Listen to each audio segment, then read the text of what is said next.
Hey guys, it's Nicole, and I'm back into my Scrapbook Generations Super Sketch Club kits.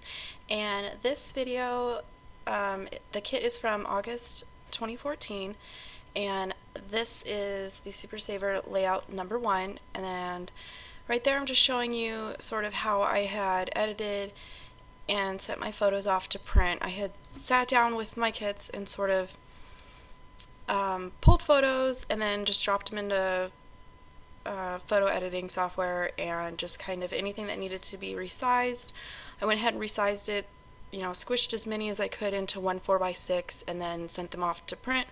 That way when I got them back, they're already sized, already cropped, ready to go, and just kind of made things more quick and easy. So here I'm just showing you the papers from the Super Saver section of the kit, and it's a line from Echo Park. I don't have it in front of me, so I'm not sure what the name of it is. I want to say it's like Fine and Dandy or something along those lines. And I'm just using the instructions over here and following the cutting guides.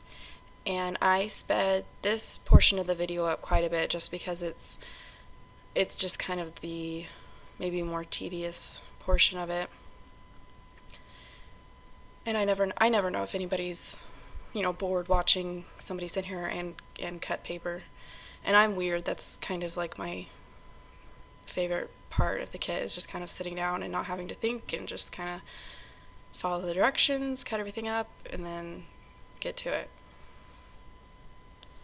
And like here I was, sort of double and triple checking the instructions because some of the papers you kind of have to pay attention to which direction one of the patterns is going, and typically it's there's almost always a striped pattern, and that is usually the pattern that's sort of spread more throughout all three layouts. So here I've got all my paper cut apart. I'm grabbing my cardstock and just kind of separating everything into the three different layouts, grabbing my photos and my little note that I had made when I was editing my photos so that I could remember what my original intentions were as far as the photos and where they go and anything else that I had written down. And a lot of times when I'm editing my photos, because I'm already in my photo files, I'll go ahead and write down the date so that when I'm putting the layouts together, I can just sort of stamp the date on there or grab some number stickers and just kind of add the date on there. And so here I'm just laying everything out, making sure that I've got all the right pieces.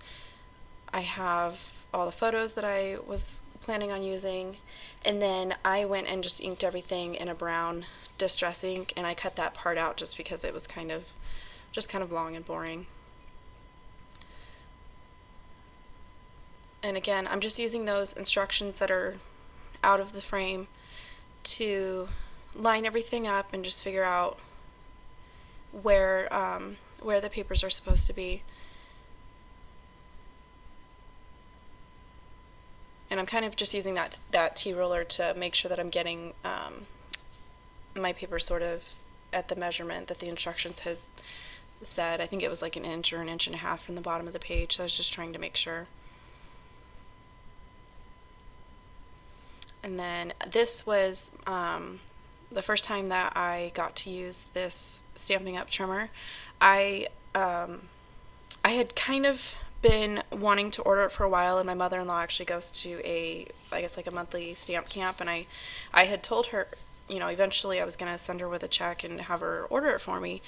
And the last Sunday dinner at her house, she sort of just surprised me with it, so I was kind of excited to get that. And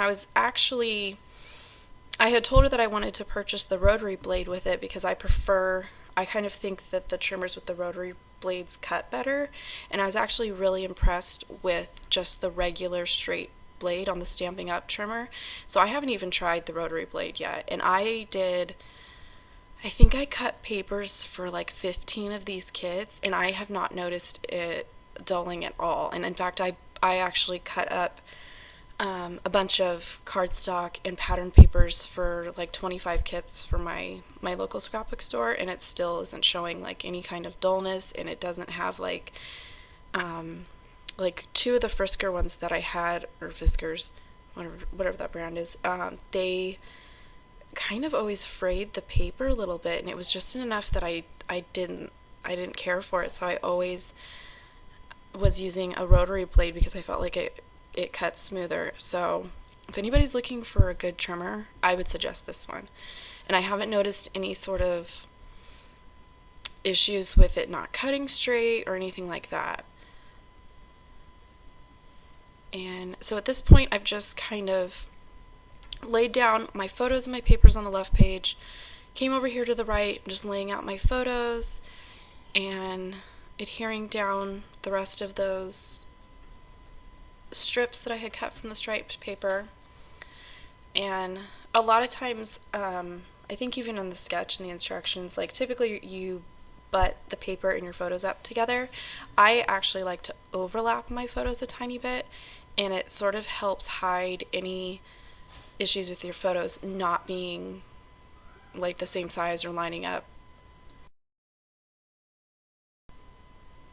And at this point, I'm just kind of double checking the example photos and the instructions and just trying to kind of make sure that I know that I've gotten all the papers that were supposed to be on there, and then I'm using the photos that I printed out from their old blog to figure out which stickers from the sheet you're supposed to use. They've since updated it to where now each month you just go and download the photos that go with the kit, and I actually like it better that way. And in fact, they've even changed it to where they're taking a picture of the layout straight on, and for me that's easier to kind of see placement on some of the smaller things like die cuts and stickers and stuff like that, where it's, I don't know, to me it's just kind of hard to see. But I do print them pretty small just so I'm not wasting a bunch of ink, and it's easier for me. I kind of like having the paper reference instead of pulling it up on like my phone or my computer and zooming in,